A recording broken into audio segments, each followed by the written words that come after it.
بسم الله الرحمن الرحيم يا أيها الذين آمنوا كتب عليكم الصيام كما كتب على الذين من قبلكم لعلكم تتقون۔ عزیزان گرامی، قرآن مجید کی سورہ بقرہ کی آیت نمبر 183 ہے، جس میں ارشاد رب العزت ہو رہا ہے: اے صاحبان ایمان، تم پر روزے لکھ دیے گئے ہیں جس طرح تم سے پہلے والے لوگوں پر روزے لکھ دیے گئے تھے۔ اور روزے کا فلسفہ کیا ہے؟ کیوں اللہ تبارک تعالیٰ نے واجب قرار دیے ہیں؟ لعلکم تتقون، تاکہ تم پرہیزگار بن جاؤ۔ ناظرین فقہی، روزہ کیا ہے؟ روزہ سے مراد ہے کہ خدا کی خوشنودی اور اس کے آگے اظہار تذلل کے لیے انسان اذان صبح سے مغرب تک ان چیزوں سے پرہیز کرے جو روزے کو توڑتی۔ تو اصل میں روزہ جو ہے کف نفس کا نام ہے۔ روزہ جو ہے اللہ تبارک تعالیٰ کی اطاعت و بندگی میں انسان کو صبح کی اذان سے لے کر اذان مغرب تک جو ہے ان چیزوں سے پرہیز کرنا ہے جو کہ بعد میں بتائی جائیں گی، تو اس کو کہتے ہیں روزہ۔ نیت کیا ہے؟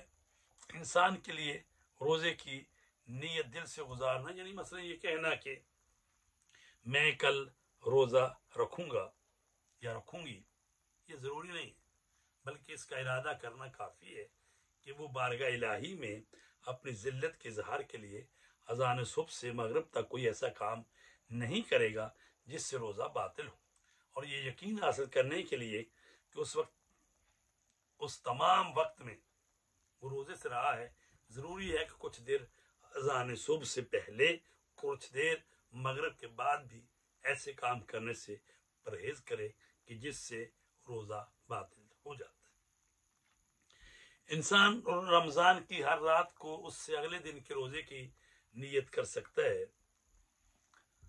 عزیزان گرامی، روزہ جو ہے وہ کن کن چیزوں سے ٹوٹتا ہے؟ 8 چیزیں روزے کو باطل کر دیتی ہیں۔ نمبر 1، کھانا اور پینا، ان سے روزہ باطل ہوتا ہے۔ نمبر 2، جماع کرنا۔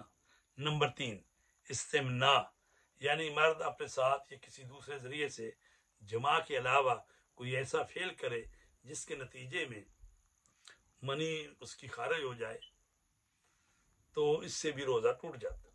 نمبر 4، خدا تعالی، پیغمبر اکرم صلی اللہ علیہ وآلہ وسلم اور ان کے جانشینوں سے احتیاط واجب کی بنا پر کوئی جھوٹی بات منسوب کرے، مثلا یعنی حدیث ہے نہیں رسول پاک کی تو کہہ دے یہ رسول پاک نے فرمایا، یا ائمہ طہار نے فرمایا، تو ان کی طرف جب نسبت دے گا جھوٹی تو اس سے روزہ ٹوٹ جاتا ہے۔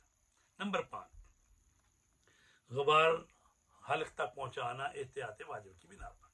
گرد و غبار اڑ رہا ہے اور وہ گرد و غبار جو ہے منہ کھلا ہے اور منہ کے اندر گرد و غبار چلا گیا ہے، تو اس سے بھی روزہ ٹوٹ جاتا ہے۔ نمبر 6، اذان صبح تک جنابت، حیض یا نفاس کی حالت میں باقی رہنا، اس سے بھی روزہ ٹوٹ جاتا ہے۔ نمبر 7، کسی سیال چیز سے انیما کرنا، اس سے بھی روزہ ٹوٹ جاتا ہے۔ نمبر 8 ہے قے کرنا، تو ان چیزوں کے ذریعے سے روزہ جو ہے ٹوٹ جاتا ہے، اور ان چیزوں کو یاد رکھنا چاہیے۔ تو ان کے علاوہ جو دوسری چیزیں ہیں ان سے روزہ نہیں ٹوٹتا۔ ہو سکتا ہے بعض ایسی چیزیں ہوں کہ جن سے روزہ جو ہے مکروہ ہو جاتا ہے، یعنی کراہت ہے، ثواب کم ہو جاتا ہے۔ اور وہ جو چیزیں مکروہ ہیں ان میں کیا ہے؟ نمبر 1، آنکھ میں دعا ڈالنا اور سرما لگانا جبکہ اس کا مزہ یا بو حلق تک پہنچ جائے۔ نمبر 2، ہر ایسا کام کرنا جو کمزوری کا باعث ہو، مثلا خون دینا اور حمام جانا۔ نمبر 3، ناک میں دعا ڈالنا جبکہ یہ علم نہ ہو کہ یہ حلق تک پہنچے گی، اور اگر یہ علم ہو کہ حلق تک پہنچے گی تو اس کا استعمال جائز نہیں۔ نمبر 4، خوشبودار جڑی بوٹیوں کو سونگھنا، تو اس سے بھی روزہ مکروہ ہو جاتا ہے، یعنی روزہ ٹوٹتا نہیں ہے، روزے کا ثواب کم ہو جاتا ہے۔ نمبر 5، عورت کا پانی میں بیٹھنا، اس سے بھی روزہ مکروہ ہوتا ہے۔ شیاف استعمال کرنا، یعنی کسی خشک چیز سے انیما لینا۔ انیما یہ ہوتا ہے کہ بعض لوگوں کو قبض ہو جاتی ہے تو پھر ان کے لیے یہ طریقہ کار اپنایا جاتا ہے۔ تو نمبر 7، جو لباس پہن رکھا ہو اسے تر کرنا.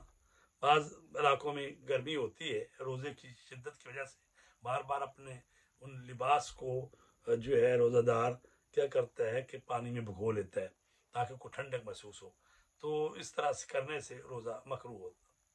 نمبر 8، دانت نکلوانا اور ہر وہ کام کرنا جس کی وجہ سے منہ سے خون نکلے. نمبر 9، تر لکڑی سے مسواک کرنا، اس سے بھی روزہ مکروہ ہوتا ہے. بلا وجہ پانی یا کوئی اور سیال چیز منہ میں ڈالنا. دیکھیں جب انسان وضو کرنا چاہتا ہے تو اس وقت کلی بھی کرے گا، مستحب ہے. تو وضو کرتے وقت کلی کرنا ٹھیک ہے، لیکن ویسے ہی منہ میں پانی ڈالتا ہے باہر نکالتا ہے، ٹھیک، تو اس سے کیا ہے روزہ مکروہ ہو جاتا ہے. اور یہ بھی مکروہ ہے کہ منی نکالنے کے قصد کے بغیر انسان اپنی بیوی کا بوسہ لے یا کوئی اور شہوت انگیز کام کرے، تو یہ بھی مکروہ ہے. یعنی بیوی میاں بیوی آپس میں روزے کی حالت میں اگر بوسہ لیتے ہیں ایک دوسرے کا تو روزہ ٹوٹتا نہیں ہے، لیکن کہا گیا ہے کہ اگر یہ قصد ہو کہ یعنی ظاہر اگر منی نکالنے کے قصد سے ہو اور وہ نکل جائے پھر تو روزہ ٹوٹ جائے گا. لیکن منی نکالنے کے قصد کے بغیر انسان اپنی بیوی کا بوسہ لے یا کوئی شہوت انگیز کام کرے تو یہ بھی مکروہ ہے. تو آج اسی پر اکتفا کرتے ہیں، انشاءاللہ آئندہ دوسرے مسائل بیان کیے جائیں گے.